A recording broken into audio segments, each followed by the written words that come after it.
না, আমি ফাইট শিখুম না। কেন? আমি তো রোমান্টিক হিরো হইতে আসছি, অ্যাকশন হিরোর ফাইট জানা লাগে, রোমান্টিক হিরোর না। ওকে ফাইন, কিন্তু বাহ, সুন্দর তো। ওকে ফাইন, এবার আপনি করে দেখান। আমি যদি রোমান্টিক হিরোর পোজ দিই অসুবিধা আছে? কোনো অসুবিধা নেই, রোমান্টিক স্যাড যা ইচ্ছে তাই দিতে পারবেন, দেখান।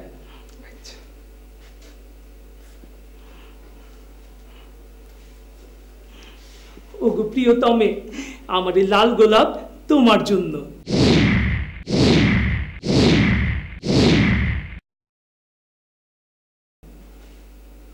নেন আপনি। কি হয়েছে না? না, হ্যাঁ ঠিক আছে। এবার আমরা শিখবো ফাইটিং। ফাইটিং? হ্যাঁ, ফাইটিং। আপনাকে হিরো হতে গেলে তো ফাইটিং শিখতে হবে। না, আমি ফাইট শিখুম না। কেন? আমি তো রোমান্টিক হিরো হইতে আসছি, অ্যাকশন হিরোর ফাইট জানা লাগে, রোমান্টিক হিরোর না। ওকে ফাইন, কিন্তু আপনি রোমান্টিক হিরো হলেও ভিলেন যখন আপনাকে মারতে আসবে তখন যদি আপনি মার খেতে না জানেন তাহলে তো উল্টাপাল্টা জায়গায় লেগে যাবে, তাই না? আপনি ব্যথা পাবেন। তা অবশ্য ঠিক। আচ্ছা, মায়ের খাওয়া শিখতে হইব? হ্যাঁ, মার খাওয়া তো শিখতেই হবে। আচ্ছা, আপনার ভয় পাওয়ার কোনো কারণ নেই। মার কিভাবে খেতে হয় আমি আপনাকে দেখিয়ে দেবো। আপনি শিখাই দিবেন? হ্যাঁ ঠিক আছে। তো এখন আপনি এক কাজ করেন, আমাকে একটা ঘুষি মারেন। ঘুষি মারমু? আপনি তো ঘুষি মারবেন না, ঘুষি মারার পোজ দিবেন আর বাদ বাকিটা আমি করবো। ওকে, কাছে আসেন। এবার মারেন। হ্যাঁ।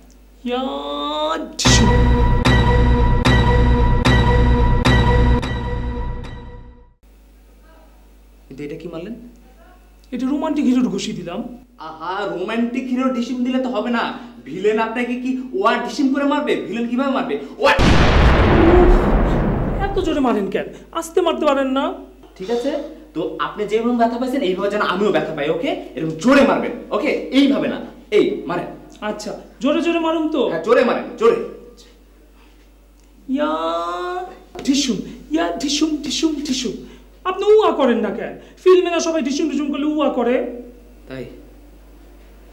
ইয়া ঢিসুম, ইয়া ঢিসুম, ইয়া ঢিসুম, ইয়া ঢিসুম ঢিসুম ঢিসুম।